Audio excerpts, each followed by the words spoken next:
ഹരി ഓം. ദശകം 19, ശ്ലോകം 5. തപോഭിരേഷാമതിമാത്രവർദ്ധിഭിഃ സയജ്ഞഹിംസാ നിരതോപി പാപിതഃ പിതാപി തേഷാം ഹൃദയാദ നാരദ പ്രദർശിതാത്മാ ഭവദാത്മതാം യയൗ. പദങ്ങളെ ഒന്ന് പിരിച്ചു നോക്കാം. തപോഭിഃ യേഷാം അതിമാത്ര വർദ്ധിഭിഃ. തപോഭിരേഷാമതിമാത്രവർദ്ധിഭിഃ.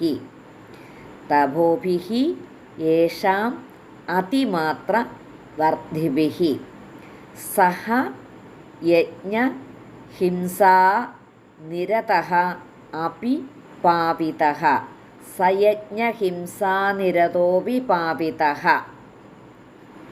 പിതാ അപി തേഷാം ഗൃഹയാത നാരദ പ്രദർശിതാത്മാ ഭവത് ആത്മതാം യയൗ.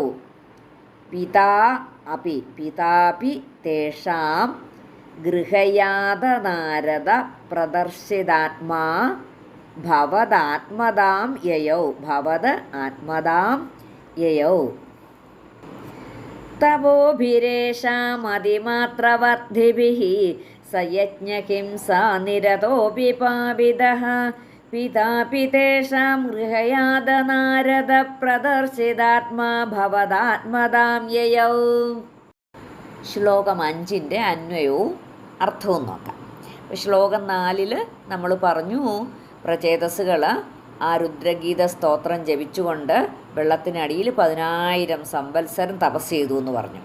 അപ്പോൾ ആ പ്രചേതസ്സുകളുടെ തപസ് കൊണ്ട് അച്ഛനായ പ്രാചീന ബർഹിസിനു കൂടി ആ ഭഗവത് സാരൂപ്യം ലഭിച്ചു എന്നാണ് ഈ ശ്ലോകത്തിൽ പറയുന്നത്. യേഷാം അതിമാത്രവർദ്ധിഭിഃ തപോഭി. യേഷാം എന്ന് പറഞ്ഞാൽ ഈ പ്രചേതസ്സുകളുടെ അതിമാത്രവർദ്ധിഭിഃ ഏറ്റവും വർദ്ധിച്ചുകൊണ്ടിരുന്ന തപോഭി തപസ്സുകളാൽ യജ്ഞഹിംസാ നിരതഃ അപി സഹ തേഷാം പിതാ അപി പാപിതഃ. യജ്ഞഹിംസാ നിരത ആ യാഗങ്ങളിൽ പശുഹിംസ ചെയ്യുന്നതിൽ തൽപരനായിരുന്നുവെങ്കിലും ആ പ്രചേതസ്സുകളുടെ അച്ഛൻ കൂടിയും പരിശുദ്ധനാക്കപ്പെട്ടു എന്ന് വെച്ചാൽ എന്താണ്? അപ്പോൾ യാഗം ചെയ്യുമ്പോൾ പശുഹിംസ നടത്തണമല്ലോ. അപ്പോൾ ഈ പ്രചേതസ്സുകളുടെ അച്ഛൻ ആരാണ്? പ്രാചീന ബർഹിസ്. ആ പ്രാചീന ബർഹിസ് യാഗങ്ങൾ നടത്തുമ്പം ഒരുപാട് പശുക്കളെ ഹിംസ ചെയ്യുമായിരുന്നു. അപ്പോൾ അതുവഴി പാപമുണ്ടാവുമല്ലോ പശുഹിംസ ചെയ്യുമ്പോൾ. അപ്പം എന്നാൽ പോലും ആ പശുഹിംസ ചെയ്യുന്നതിൽ തൽപരനായിരുന്നുവെങ്കിലും ഈ മക്കളുടെ ഈ പ്രചേതസ്സുകളുടെ ഈ തപസ് കാരണം അച്ഛൻ കൂടി പരിശുദ്ധനാക്കപ്പെട്ടു. ഗൃഹയാത നാരദ പ്രദർശിതാത്മാ ഭവദാത്മതാം യയൗ. ഗൃഹയാത നാരദ പ്രദർശിതാത്മാ ഭവദാത്മതാം യയൗ.